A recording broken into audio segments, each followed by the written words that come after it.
Okay, good morning everyone. So, sa hindi pa po nakakakilala sa atin, ako po si Donald Pa Brown. Okay?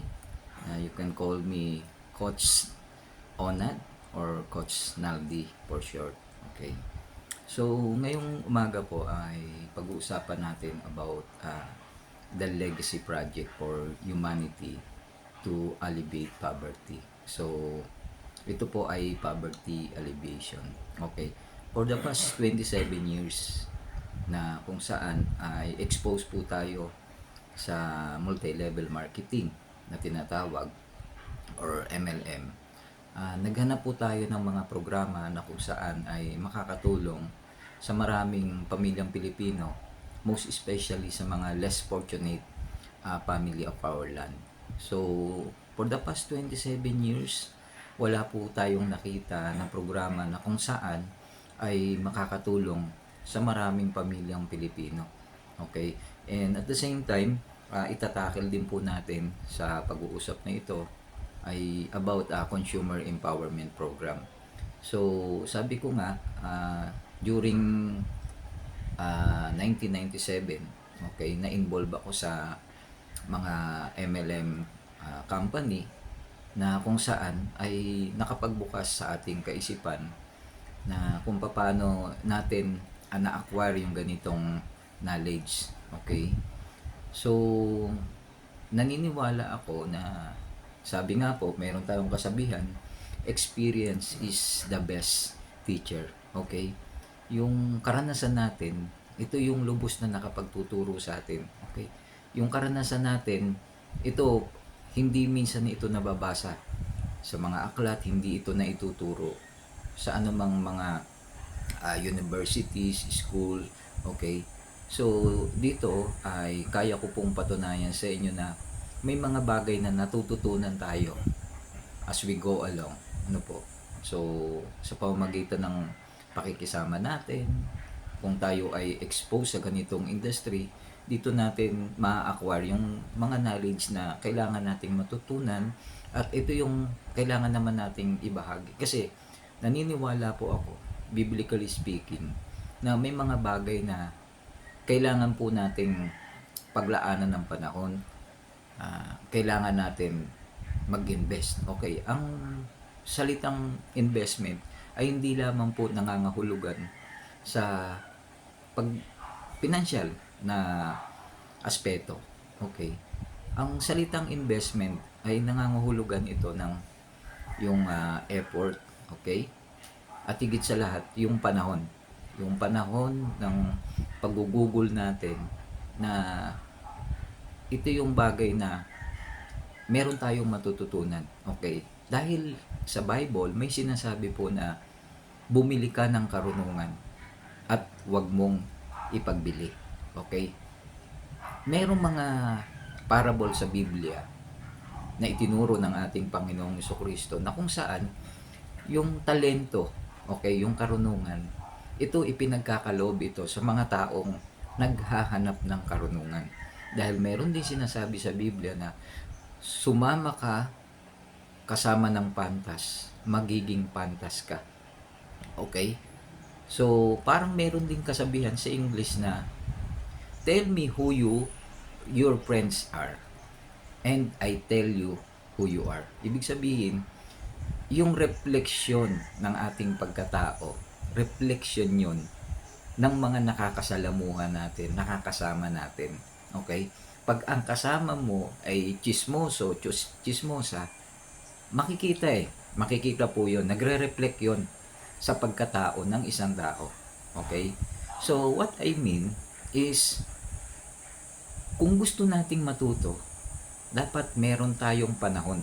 Okay? Naglalaan tayo ng oras, naglalaan tayo ng pera. Okay? Bahagi po yan ng salitang pagbili ng karunungan. Okay? At sa Biblia, meron pong mga tinuturo na criteria. Okay? Na kung paano matututo tayo. Okay?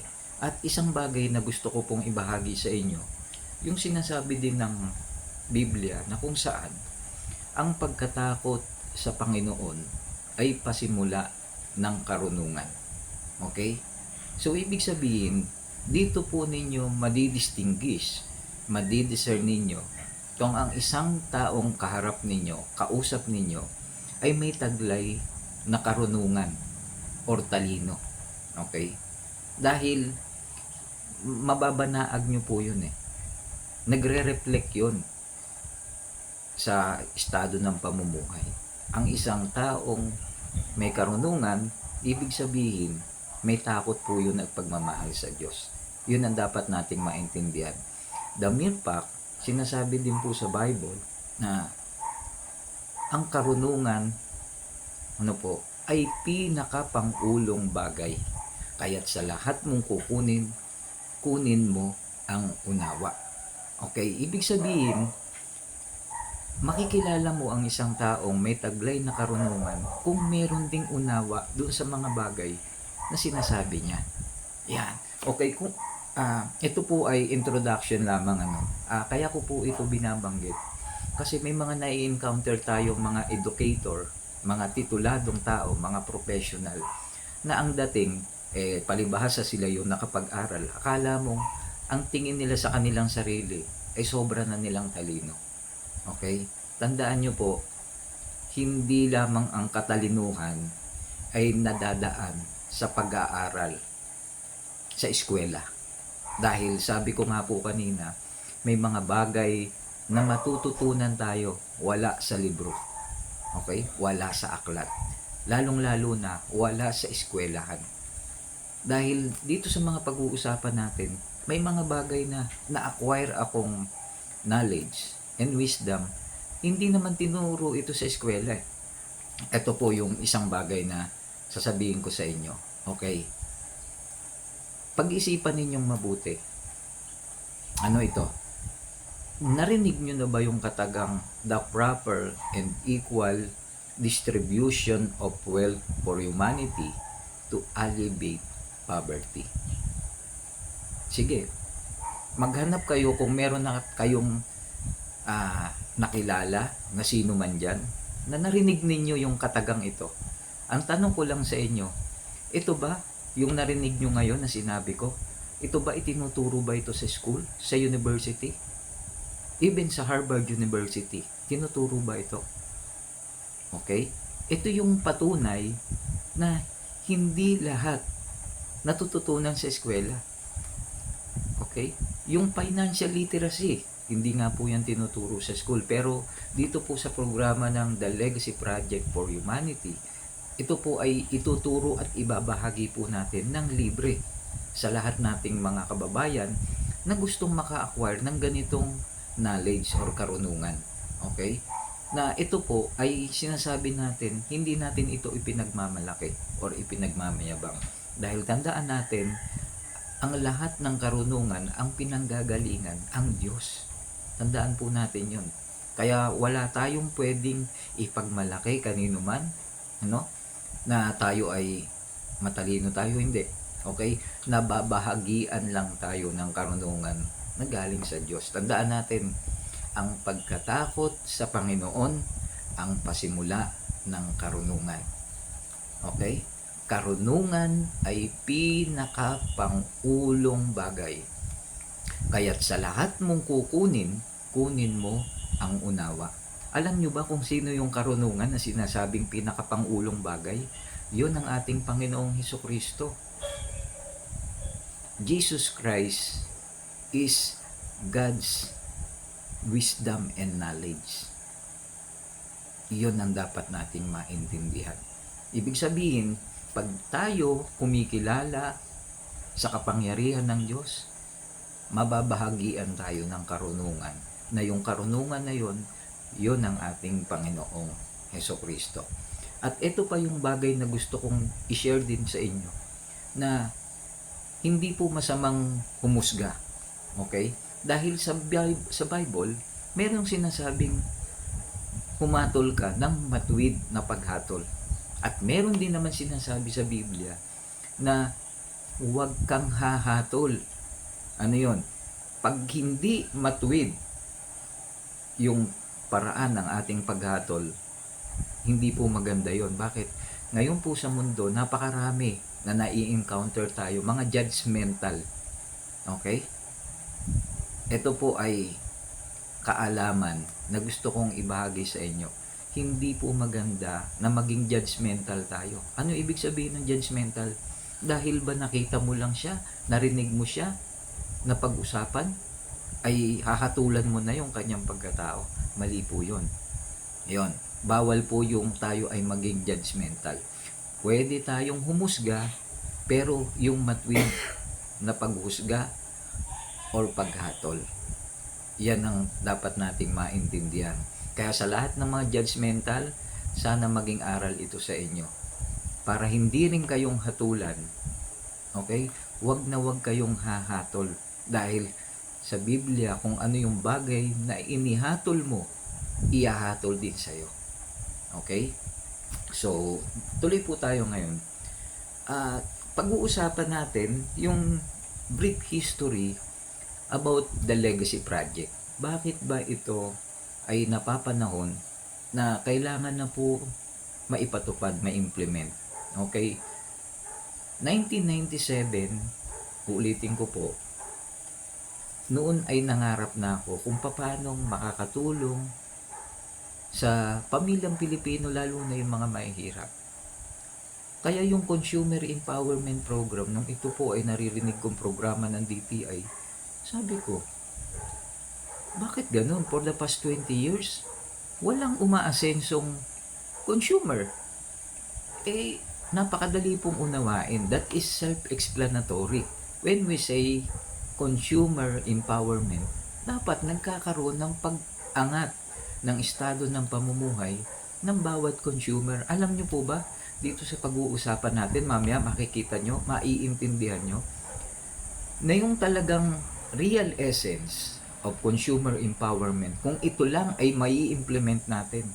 Okay? In just 1 year, makikita nyo po, merong pagbabago. May pag-unlad, may pagtaas, may pag-angat ng estado ng bawat consumer. Yan po yung mga itatackle natin sa kabuuan ng ating video presentation for today. Okay? So, brief history, the Legacy Project for Humanity, ibig sabihin, ito ay hindi lamang po pang Pilipinas. Pag sinabi nating humanity, this is for all mankind. Okay? So, pag-uusapan din natin yung the proper and equal distribution of wealth for humanity. Paano ito mai-implement? Okay? At ito po disclaimer lang. Hindi po tayo financial advisor. Okay? Hindi po tayo bankero, hindi tayo actuarian, hindi rin po tayo economist. Okay? So, nagpapakilala na ako sa inyo. Wala tayong anumang kiniklaim. Okay? Pero ito, sabi ko nga sa inyo, through experience ay na-acquire natin yung ganitong idea. Okay? Yung ganitong, sabihin nating business model or business concept. Okay? So, mamaya ay ipapaliwanag ko na po sa inyo yung magiging procedure kung paano sa isang beses lang na pagbili ay mababago ang estado ng bawat pamilyang Pilipino. Okay? So, meron po akong ipapakita sa inyo. Ito po yung ating raffle ticket na kung saan, okay, we are introducing the Legacy Project. Okay? Na kung saan itong Legacy Project na ito ay Legacy Project for a cause. Bakit? Imagine niyo po, one time lang kayong bibili sa halagang 750. Okay? So, meron po tayong mga products. At yung mga products po natin ay value for money pag binili natin. Okay? So, sandali lang po. Parang na yung ating, okay, tuloy pa rin. Okay? So, mamimili po kayo ng mga products. That is why, nandito po sa table, yung ating po mga products na pwede po ninyong piliin sa halagang 750 na bibili nyo. Sa 750, ito po yung kasama. Ito, essential po ito. Lahat tayo ay nagtutoothbrush. Okay? Gumagamit tayo ng toothpaste. Pero this is the first time in the marketing industry today na kung saan meron po siyang probiotic. Maaring itanong nyo, bakit kailangan ng probiotic? Hindi naman natin siya kinakain. Tama. Pero alam nyo ba, dito sa ating dila, okay, nandyan po yung tinatawag na capillaries. Ano man yung ipinapasok natin sa ating bibig, ay mabilis na absorb ng ating pong brain. Okay? Kaya tayo pa lang po yung meron ito in the market. Okay? So, meron po tayong hair grower. Okay? Doon sa mga namumroblema, hair fall, okay? Paglulugas ng buhok, pagnipis, tapos kung binabalakubak, okay? Ito po yung kailangan nyong gamitin. So, organic po ito, hair grower. Okay? Marami na po tayong testimony na talagang kumapal yung kanilang buhok, naiwasan po yung paglulugas at pagnipis ng kanilang mga buhok. Okay? And then, meron po tayong ito, yung concentrated na trace minerals, yung trace mineral drops. Kasi, kung bakit ito po yung mga products natin, tulad ng sinabi ko, ang layunin po natin sa Legacy Project ay hindi lamang po matulungan na umunlad yung ating mga kababayan. And at the same time, gusto natin maging healthy ang bawat pamilya. Okay? Dahil naniniwala po tayo na our health is our real wealth. Kasi kahit anong yaman mo sa mundo, kung ang dami mo namang sakit, mayaman ka sa sakit, mauubos lang din yung kayamanang naipundar mo. Tama po ba yun? So, ito po yung mga products natin. Bakit ito? Unang-una, ang mga iniinom po nating tubig ngayon, wala na po talagang minerals. Ang tawag na lang ay mineral water. Pero in reality, wala na pong mineral water. So, ito po yung makakapagbigay ng minerals na nawala na po sa ating mga iniinom na tubig. And then, meron din po tayong kape suprema. Yan. So, mga mahilig magkape, ang maganda ay organic, herbal coffee. Okay? So, marami pong health benefits na taglay ito. So, sa halagang 750, imagine, bibili lang po kayo one time. Pwede po kayong kumita ng halagang 1,800. Okay? Yun ang unang revenue share ninyo sa The Legacy Project for a cause. Okay? Pwede kayong kumita, pwedeng manalo dahil ito po ay raffle, at protektado po ang pamilya ninyo, hindi lang po kayo. Ayan. Okay? So, sobra-sobra po yung kapalit ng inyong pagbili ng ating raffle ticket. Okay? So, bukod dyan, meron din po tayong product po ng Dynaze, Rosenta. Sa mga familiar na po sa stem cell, kailangan po natin ito. Okay? Tsaka ko na po ipapaliwanag yung iba't ibang mga health benefits ng mga product na meron po tayo. So, ang maganda, ulitin ko po, one time lang po kayong gagastos ng halagang 750, pero lahat ng produkto po ito na nandito sa ibabaw ng ating table ay magiging libre na lang po siya. May procedure po, okay, may proseso. Yan po yung i-discuss ko po sa inyo as we go along mamaya, okay?